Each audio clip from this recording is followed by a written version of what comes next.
Good morning everyone. In the last video, we had defined Ohm's law and resistance.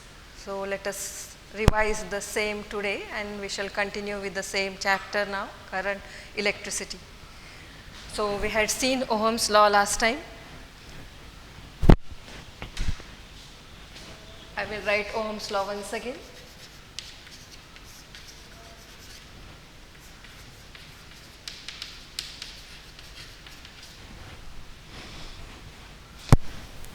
So when you apply a potential difference across a conductor, there is a flow of electrons and that we call as a current. And we had seen last time that current is directly proportional to the potential difference across it. Or we can write Ohm's law in the symbolic form as V is equals to IR, where I had told you R is a constant called as resistance of the conductor. Now also I had told you the factors on which resistance depends. So we shall consider the dependence of resistance on two main factors, that is length and area of cross section. So we had seen that resistance R of any conductor is proportional to L by A. Resistance varies directly as length and inversely as the area of cross section. Or you can put a constant here, R is equals to rho L upon A. So this rho is a constant and this rho is called as resistivity of the conductor. I had written here. So this is the today's first point I am going to start with, resistivity of a conductor. The two words look almost similar, like one is resistance, another is resistivity. Two words are quite different. Resistance R and resistivity rho. Units are also different. So last time I had told you the SI unit of resistance is Ohm. So we shall make use of this equation R is equals to rho L upon A to define this term called as resistivity. So the first point in today's lecture we are going to start with is resistivity of a conductor, the definition and its SI unit. This is very important from your exam point. Unit is often asked for 1 mark and you have an experiment in the lab where you are actually determining the resistivity of copper using a meter bridge. So let us now try to define what is resistivity using this equation R is equals to rho L upon A. Now in this equation L is length of the conductor, A is area of cross section, R is its resistance. Now let us put length as unit value and A also as unit. That is, if length is 1 and A is 1, unit values. Then if you put L and A as 1 each, you will have R is equals to rho. And this will define the resistivity. So what is resistivity? Resistivity is nothing but resistance of a conductor. What type of conductor? What should be the dimensions of that conductor? For that conductor, length is 1 and area of cross section is 1. That is, resistivity is the resistance of a conductor of unit length and unit area of cross section. The meaning is, suppose you have some material, say you have a copper wire, you want to find out the resistivity of that copper wire, you have to take copper wire of length 1 meter and the area of cross section of this in the SI system should be 1 meter square. So if you have a copper wire of length 1 meter and area of cross section 1 meter square, you find out its resistance and that resistance of this wire will be equal to its resistivity. So what will be the SI unit of resistivity? So in this equation, R is in ohm, L is in meter and this is meter square. So the unit of resistivity can be very easily found out like this. Ohm is equals to rho, L is meter and this is meter square. 1 meter gets cancelled. So unit of rho is nothing but ohm meter. So this is expressed as ohm meter. So try to find out the difference between unit of resistance and unit of resistivity. Unit of resistance is simply ohm, whereas unit of resistivity, SI unit of resistivity is ohm meter. Rho is expressed in ohm meter. So this unit is often asked for 1 mark. What is the SI unit of resistivity? So we have considered the first point today, that is what is the definition of resistivity and what is its SI unit. I will repeat in once again. Definition goes like this: it is the resistance of a conductor of unit length and unit area of cross section, and the SI unit of which is ohm meter. So this is the first point we were supposed to do today, resistivity. So in the lab you use resistors. So these resistors are usually made up of alloys like constantan, manganese, nichrome, and these all alloys, they are having low resistivity value, about 10 raised to minus 8 to 10 raised to minus 6 ohm meter, and the resistivity also does not change much with temperature. Such materials are used to make resistors. So the factors on which resistivity depends is, it depends upon mainly two factors. It depends upon temperature and it depends upon the material of the conductor.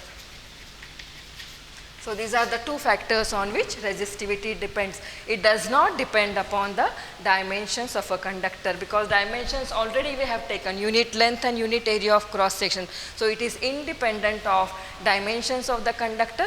It depends on two factors. One is temperature, another is material of the conductor.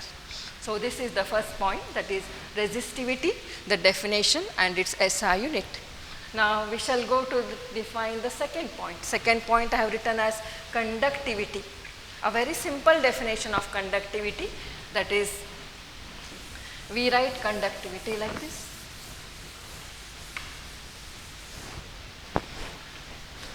Conductivity symbols are different. This is rho and this is sigma. Conductivity sigma is equals to 1 upon rho. So conductivity is nothing but reciprocal of resistivity. 1 upon resistivity is nothing but conductivity. Very simple definition. Unit also you have to reciprocal. This is ohm meter. So 1 upon ohm meter means it will be per ohm per meter. This is the SI unit of conductivity. So this conductivity is important because we have a relation between conductivity and current density. So that is why I have defined conductivity here. Now let us go to the next point, that is we shall define one more term, third term, that is I want to define is nothing but current density.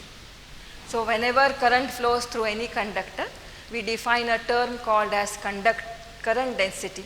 So what is this current density? Let us take this same figure. Let us say this is a conductor wire, and let us say I is the current flowing through it. Now the current that is flowing per unit area is called as current density. Right? So current is flowing in the horizontal direction, the area is in the vertical direction. The meaning is the area is always perpendicular to the direction of flow of the current.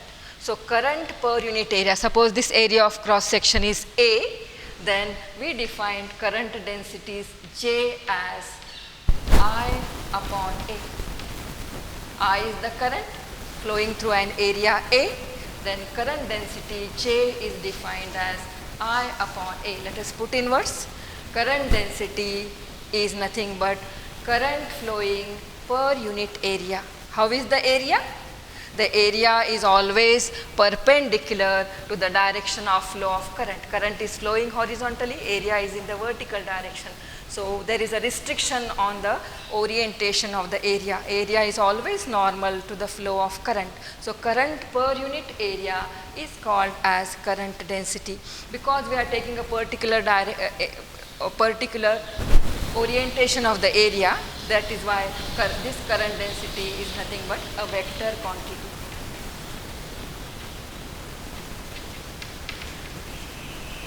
Now how to find the SI unit? SI unit is very simple. In the last lecture I had told you the unit of current. Current is expressed in amperes. Area is expressed as meter square. So naturally the SI unit of current density is going to be ampere per meter square. So this is the SI unit of current density. So this is the definition and the SI unit. I repeat once again, current density is current per unit area and the SI unit is ampere per meter square and it is a vector quantity. So now we have defined two very important terms here. One is conductivity, another is current density. Now there is a relation between current density and conductivity. So we shall find out the relation. There is a small derivation to find out a relation between sigma and J. So this relation I have written in here, sigma and J. J is equals to sigma E. This is the relation between current density and conductivity. Now we shall do a small derivation. We shall try to find out the relation between current density and conductivity. For that I have taken a very simple figure over here. So this is the figure.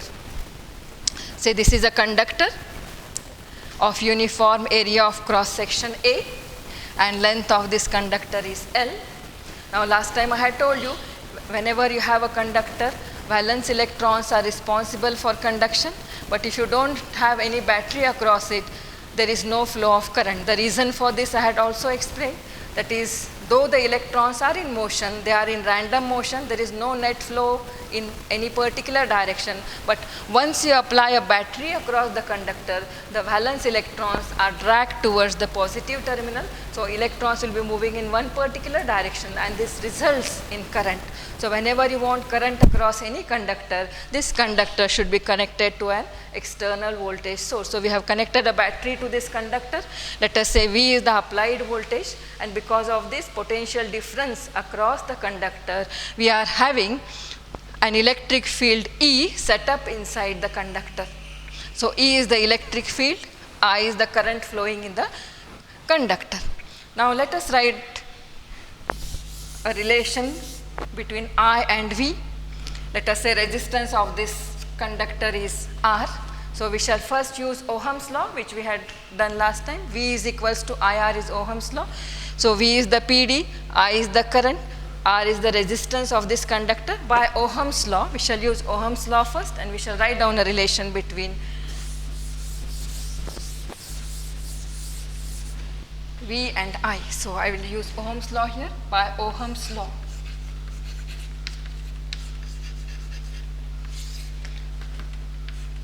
V is equals to IR.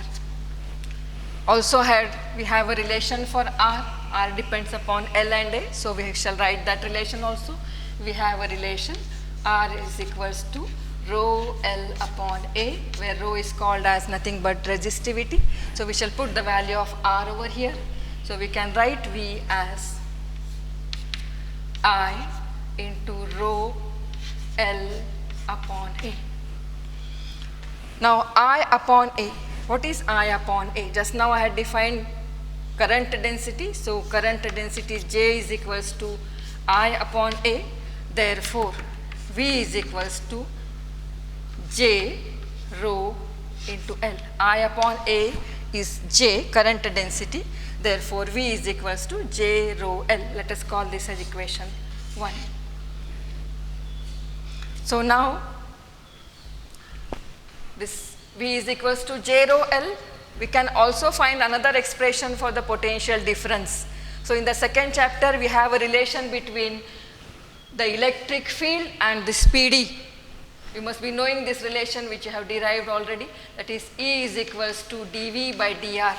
This is a relation between PD and the electric field. Electric field is potential difference per unit distance. So now here, V is the potential difference applied across a distance L, and E is the electric field. So let us now try to write a relation between E, L and V. So according to your second chapter equation, E is equals to dV by dr, we have another relation, that is we have the relation V is equals to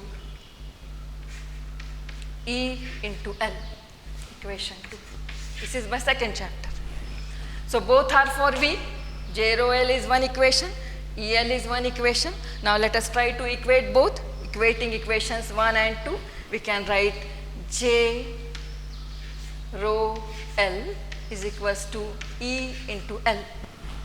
So L gets cancelled on both sides. So we have an equation J rho is equals to E, or let us take rho on the other side. So we shall write E upon rho. But 1 upon rho is conductivity, therefore we can write this is equals to sigma into E, since 1 upon rho is sigma. So we have a relation J equals to sigma E.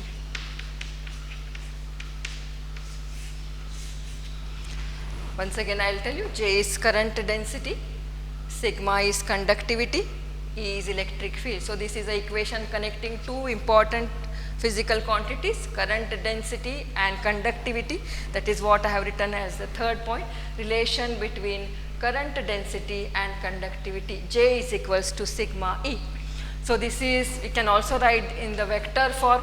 J is a vector quantity. Let me put an arrow mark over it. Vector J is equals to sigma into vector E. This is in the vector form. So this is actually called as, this is a relation between, no doubt it is a relation between current density and conductivity, but it is also called as the microscopic form of Ohm's law. Sometimes it is called as equivalent form of Ohm's law.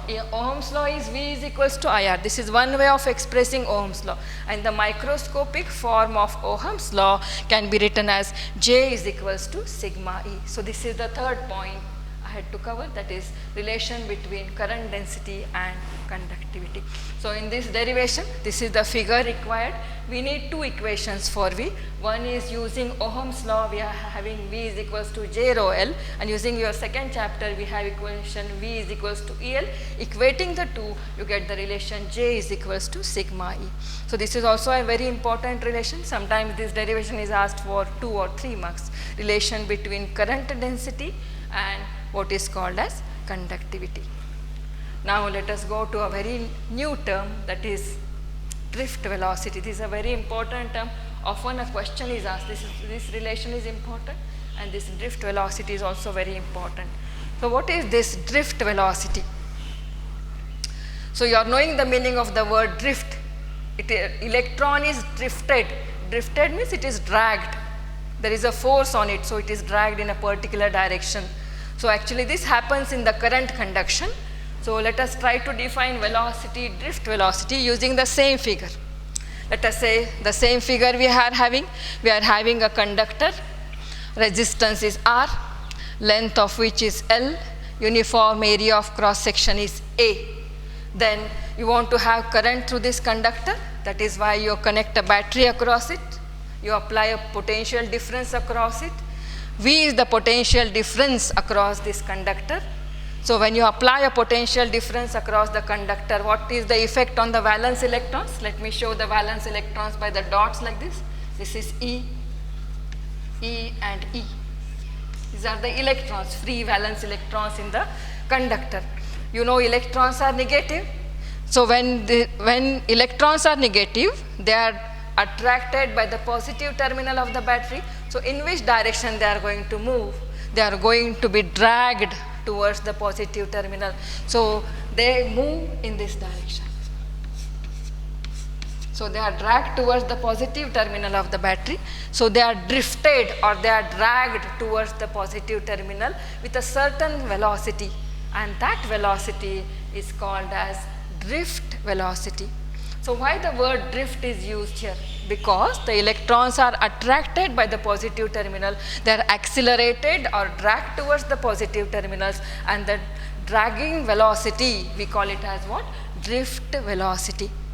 Now what is the definition, exact definition of drift velocity? Very important question.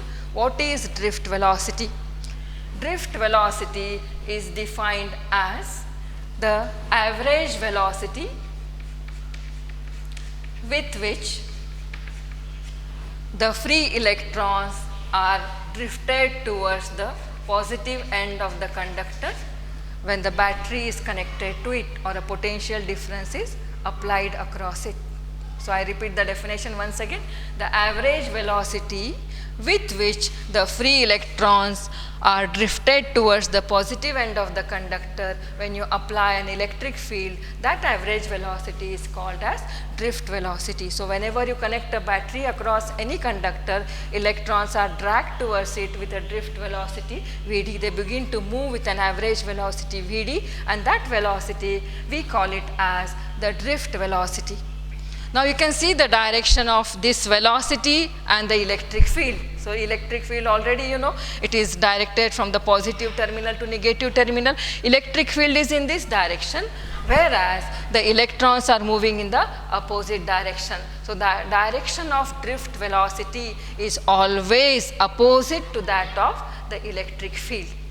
So this is the important point you have to note down. And you may feel that I have written just lines like that. They are easily straight, they do not move along a straight line. Whenever you apply a battery, you may feel that electrons are moving along a straight line. They do not move along a straight line, but because there are many atoms in the conductor, when they are moving towards the positive end, they collide with different atoms in the conductor, and the path is zigzag like this. While moving towards the positive end, they encounter many collisions, and after colliding with different atoms in the path, then they are dragged towards the positive end. So this is regarding the quantity drift velocity. So we have covered some definitions today.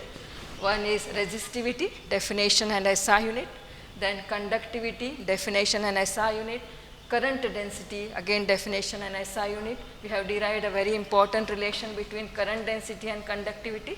J is equals to sigma E, and we have defined a very important term, drift velocity, that is the average velocity with which the electrons move towards the positive end of the conductor. So this is all for today's lecture. Thank you.